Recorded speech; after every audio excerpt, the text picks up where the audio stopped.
Hello there, this is your host Sammy33, and the Buffalo Sabres are looking really good so far this season. Best team point-wise, or well, record-wise, in the league.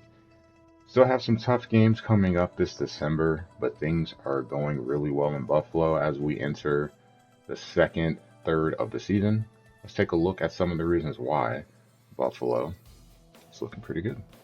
So earlier in the season, we talked about the November that Buffalo had. Really, really good month. It didn't end well. You can see back-to-back losses and then starting out with a loss. But since that point, Buffalo has righted the ship. They have won 5 in a row. And there are still some tough games left this month. The next one at Colorado, so playing in Denver, playing in Vegas against Golden Knights, obviously. Return to face Jack Eichel, or opportunity to face Jack Eichel first time this season. You have a dangerous Toronto team, a New York Rangers team that we have not been able to figure out, and Boston. Mix in some other games too. A couple of those are back-to-backs. Not exactly easy to finish out this month, but we will do what we can in order to get that taken care of and have another good month end at least the calendar year of 2023 on a good note in this franchise. You see in the standings, Buffalo, best record so far this season. They sit with 43 points, the most of any team in the league. Two teams have 40. That would be the New York Rangers and your Vegas Golden Knights. So, as I said, there are definitely some tough matchups ahead. The interesting thing, you got two division winners, three for the remainder of the month. And Boston, though they may sit at the 7 spot in this division, our division, they're still a very dangerous team. So we definitely will have our attention on them, and rightfully so. You can see we have a 7 point lead over the Lightning, and we have one game in the bucket. They played 30, we played 29. The Maple Leafs and Canadiens would be your wild cards, especially Toronto would be very dangerous in a first round matchup. Guess we'll see how that plays out. The Red Wings, 5 points out. Not impossible at all. Same with the Bruins. They're 6 out, but they're 2 games.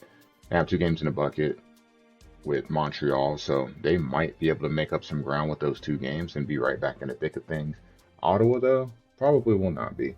They're 15 points out. Though they have lots of games to play, they have not looked good so far this season.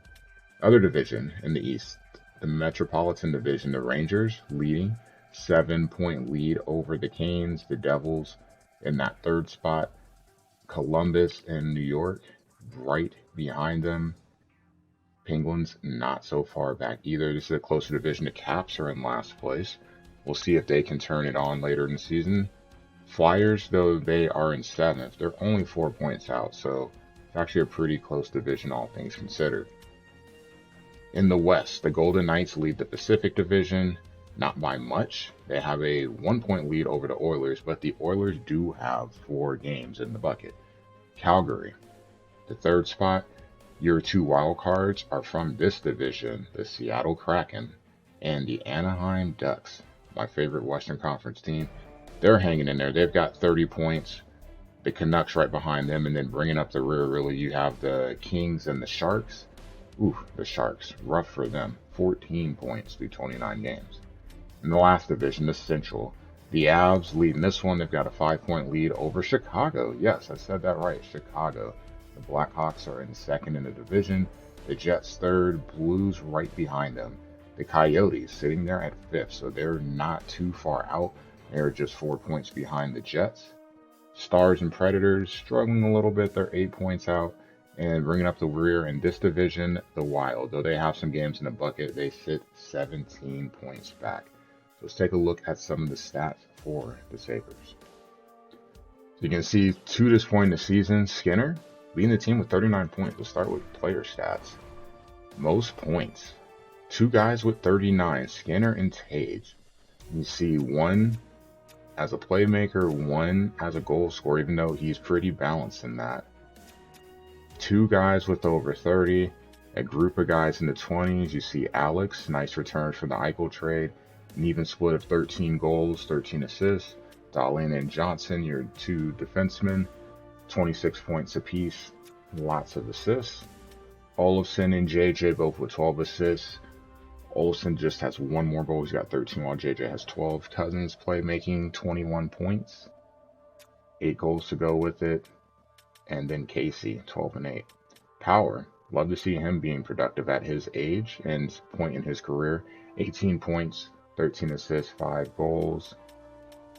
Payton, 6 and 3 for 9. And Jack, he's back. Not Eichel. Jack Quinn, 4 points. So as he starts to get going again, I'm looking forward to seeing what he will do for us. Loving him so far. Really happy to see the young guys playing well. In terms of plus minus, clearly, probably no surprise, Skinner and Thompson leading the way with 19, but guys with lesser points. Johnson and Dahlin only 3 behind, 16 and 16. Power and Alex coming in at 13. Those are your guys that are plus, like majorly plus. And then on the backside, Casey, JJ, negative, -3, -4. Bryson -4 as well. And then Tyson and Greenway, both -1. So that needs to be a work in progress for sure. Penalty minutes. Alex leading the way with 23. Not as many as you would expect for this team, so not really a lot to look at there. Shooting percentage, Skinner, 26.6, JJ over 20% as well. A couple of guys over 15, KC, Olofsson, Gergensons, and Payton. We'll take that. Tage, 15.5, so a big difference. Difference of 10% between Thompson and Skinner. Game-winning goals, obviously we've got a ton of those because we've won a lot of games. Tage leading the way with 3, group of guys with 2. Power play-wise, Tage doing most of his damage there, almost half of his goals coming from the power play. Tyson really doing most of his damage there, 7 of his 9 goals coming from the power play. Casey, similar, 6 of 12, so 50%. Short-handed, we haven't had a lot of those. There are 3, Tage, Samuelson, and Johnson, each with 1. Just not a lot of points to go from there. Face-offs, this has been really bad for us. You see Tage and a group of other guys, 4 guys, all under 40%. Casey and Rusick in the 40s, and then Alex hasn't had many, 2 of 3, but he's at 66. Been really bad for us, hoping that that will improve going forward. And goalie-wise, this has been a little bit of a detriment for us, but understandable because we are free-flowing. We give up a lot of bad shots, so we're kind of working on that. We'll start from the bottom. Comrie only has started 1 game. He is now down in the minors. Gave up 5 goals. That might be the reason why he's down there. We just said, you know what, we're just going to go young. Levi, 5 games. Not a great save percentage, 84.8 at all. Definitely not great, not even making any arguments for it. But he is young. We've given him a couple of starts kind of just to see what we can get out of him. Hey, for a 7th round pick, not bad. But he'll get more games under his belt, hoping to see improvement. He's had a couple of games where he only gave up 2 goals. Just had a set of really bad games. I think that's really kind of skewing those numbers. Luukkonen. He's been our starter, and he's been pretty solid. 17 wins on the season. Ultimately, 6 losses, 5 in regulation, 1 in OT. Save percentage of just under 90 again. When you're playing really open ice game and just free-flowing, you get guys lost in transition quite often. So we're putting him in bad situations. As a team, we have to be better defensively, more disciplined, and just really stop giving up terrible looks. So a goals against average of just under 4. This probably goes down if we play better. This bottom line, we play better defense, that easily goes down. So we'll have a work cut out for us. And with some of the games coming up this month, especially the next 2, might be kind of tough. So just a quick look at the stats and what's going on in Buffalo. Later on, we'll take a look overall on the season for everyone and see what is going on, along with taking a look at what's going on in the draft. So thanks for watching. We'll get back to some action on the ice. Man, those games are going to be really tough. We're looking forward to the challenge.